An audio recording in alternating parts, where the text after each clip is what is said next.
দক্ষিণেশ্বর থেকে তারাপীঠ কালী বন্দনায় মেতে উঠেছেন সকলেই।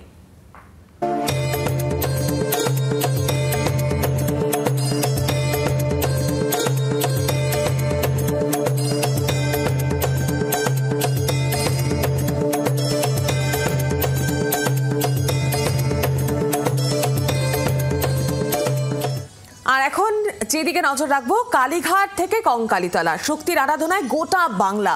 অমাবস্যা তিথি চলায় আজও মাতৃবন্দনা কিন্তু চলছে। কালী পুজোয় আমরা দেখেছি আগের দিনও কিন্তু বিভিন্ন প্যান্ডেল থেকে শুরু করে প্রত্যেকের বাড়িতেই কালী মায়ের পুজো হয়েছে, মাতারার পুজো হয় এবং আজও কিন্তু মন্দিরে মন্দিরে মানুষের ভিড় লক্ষ্য করা যাচ্ছে। দক্ষিণেশ্বরের ছবি আপনাদেরকে কালকে দেখিয়েছিলাম গতকাল, সেখানেও কিন্তু আজকেও একই ছবি কার্যত দেখা যাচ্ছে। কালীঘাট থেকে কঙ্কালীতলা এবং তারাপীঠ থেকে দক্ষিণেশ্বর সর্বত্র একই ছবি। মাতৃবন্দনায় মেতে উঠেছেন আপামর বাঙালি এবং আতশবাজি গতকাল রাত থেকে পোড়ানো হচ্ছে এবং আজও কিন্তু ভিড়ের একটা সম্ভাবনা থাকছে। আর আমার সঙ্গে এই মুহূর্তে রয়েছে 3 জায়গা থেকে 3 প্রতিনিধি। সঙ্গে রয়েছেন নকিবউদ্দিন গাজী, পাশাপাশি রয়েছে বিধান, এর পাশাপাশি রয়েছে আমার সঙ্গে অপর আরেক প্রতিনিধি বিশ্বজিৎ। আমি সবার আগে চলে যাব বিশ্বজিতের কাছে। বিশ্বজিৎ, আমরা দেখেছি গতকাল যে ভিড়, যেভাবে মানুষের কাতারে কাতারে মানুষের জমায়েত হয়েছিল বিভিন্ন জায়গায়, আজ কি ছবি দেখতে পাচ্ছ তোমার ওখানে?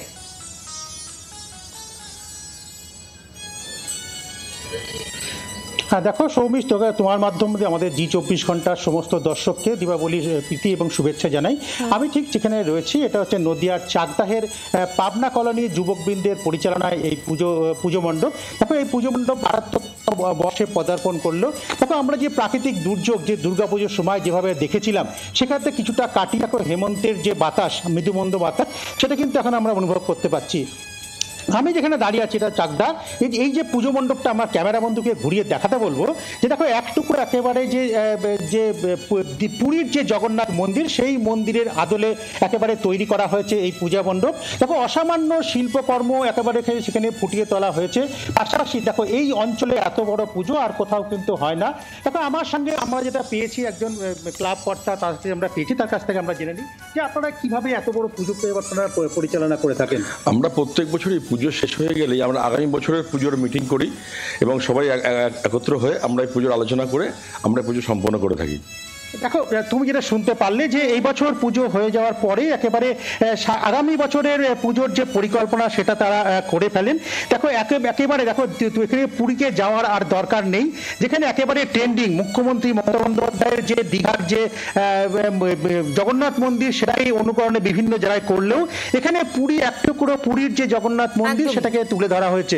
দেখো অসামান্য শিল্পকর্ম প্রায় মাস 3 ধরে এখানকার যিনি শিল্পী আছেন তিনি সেটা ফুটিয়ে তুলেছেন।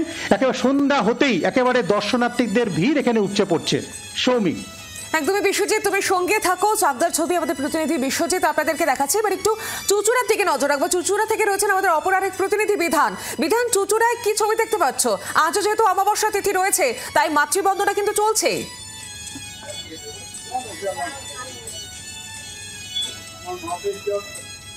একদমই সৌমি, কারণ 4:26 পর্যন্ত আজকে যে তিথি রয়েছে অমাবস্যা, সেই অমাবস্যা তিথি থাকার কারণে মাতৃবন্দনা চলছে।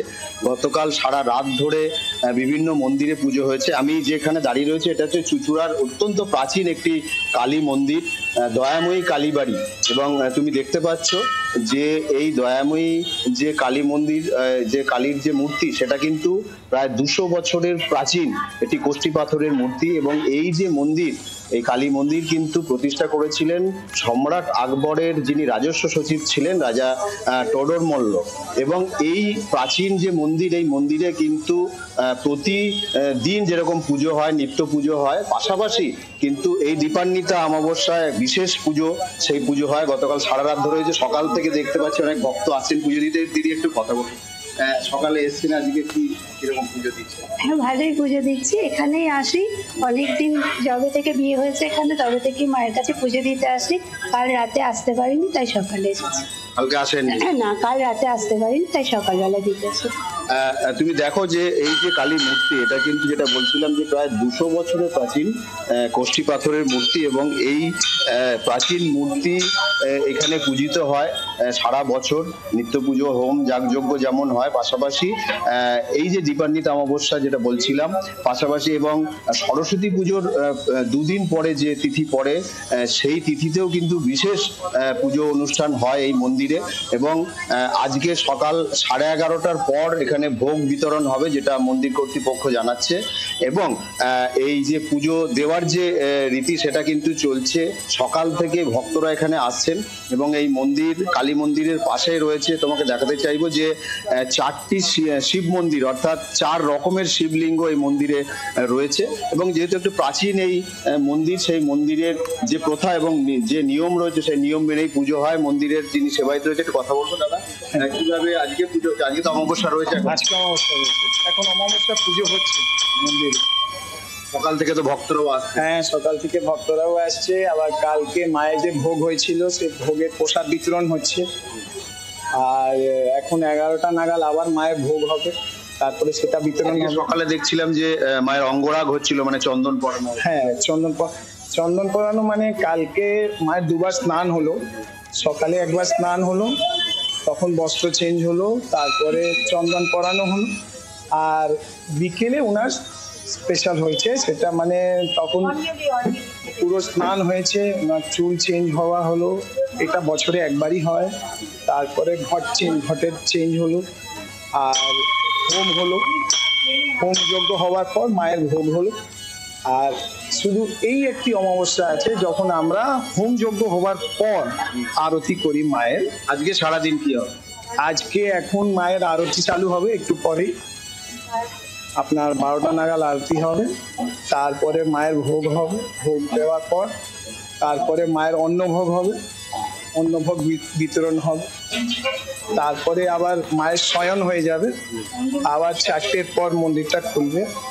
তারপরে আবার পুরোহিতরা স্নান টান করে আবার মায়ের পুজোটা চালু হবে। ভক্ত দেখলাম কালকে সারা রাত। হ্যাঁ, কালকে প্রচুর লাইন ছিল।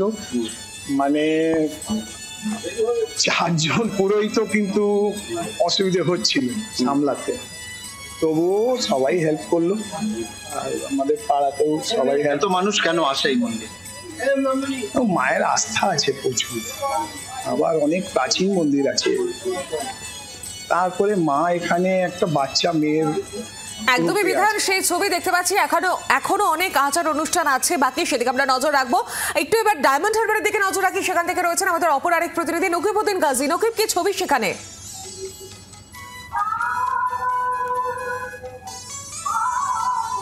দেখো, আমরা যেখানে দাঁড়িয়ে আছি ডায়মন্ড হারবার মানফন্ড, যেখানে একাধিক পুজো হয়। এই অভিযাত্রী সংঘ তাদের 48 বছরের পুজো এবারে পা দিয়েছে। এখানে তাদের থিমের পুজো হয়, প্রতি বছরই বিভিন্ন রকমের থিম হয়। এবারে থিম হয়েছে যে কালীর প্রতিবিম্ব, বিসর্জনের প্রতিবিম্ব, সেই প্রতিবিম্ব ছবি একটু তুলে ধরার চেষ্টা করব। আমার ক্যামেরা পার্সন দেখাবো যে এখানে যে সাধক তিনি বিসর্জন দিচ্ছে, অন্যদিকে কিন্তু মা কালী সেই বিসর্জন করতে দেবেন না, সেটা কিন্তু আঁচল ধরে টেনে ধরছে। ফলে তুমি বুঝতে পারছো, একদিকে কিন্তু পুজো মণ্ডপের মধ্যে মহাদেব শুয়ে আছে, এবং সেখান থেকে বেরিয়ে এসে এই যে মা কালী তার এই বিসর্জনের পর্বটাকে তারা চাইছে না এই যে বিসর্জন হোক। এইভাবে তাদের পুজো মণ্ডপের থিম তুলে ধরা হয়েছে, এবং বেশ কিছুক্ষণ ধরে এই সারা রাত ধরে পুজো হয়েছে। এবং এই পুজো মণ্ডপ কিন্তু এই এলাকার কিন্তু যথেষ্ট মন কেড়েছে সবাইয়ের, কারণ 48 বছরে তাদের এই যে থিম, এই থিমের মধ্যে দিয়ে প্রতি বছরই তারা এই এলাকায় 25-30টা যে পুজো মণ্ডপ তৈরি হয়, সেই পুজো মণ্ডপ কিন্তু এভাবে থিমের পুজো করে আসছে। সেইভাবে তাদের এবারে যে থিম তৈরি করা হয়েছে, যে মায়ের যে বিসর্জনের প্রতিবিম্ব, অর্থাৎ তুমি দেখতে পাচ্ছ সামনে যে একটা জলাশয় তৈরি করা হয়েছে, এবং এটা হচ্ছে রাত্রে যতটা ভালো লাগে দিনে ততটা হয়তো ভালো লাগতেও পারে, কিন্তু মায়ের যে বিসর্জন হচ্ছে সেই বিসর্জনের বিষয় তুলে ধরেছে। এবং পাশাপাশি তোমায় একেবারেই ধন্যবাদ তোমাকে নকিব। আমাদের প্রতিনিধি ডায়মন্ড হারবার থেকে ছিলেন নকিবউদ্দিন গাজী, পাশাপাশি চুচুড়া থেকে ছিলেন প্রতিনিধি বিধান, এর পাশাপাশি বিশ্বজিৎ চাকদা থেকে ছিলেন। তোমাদের তিনজনকে ধন্যবাদ। বাংলার আওয়াজ, বাঙালির আবেগ, জি 24 ঘন্টা।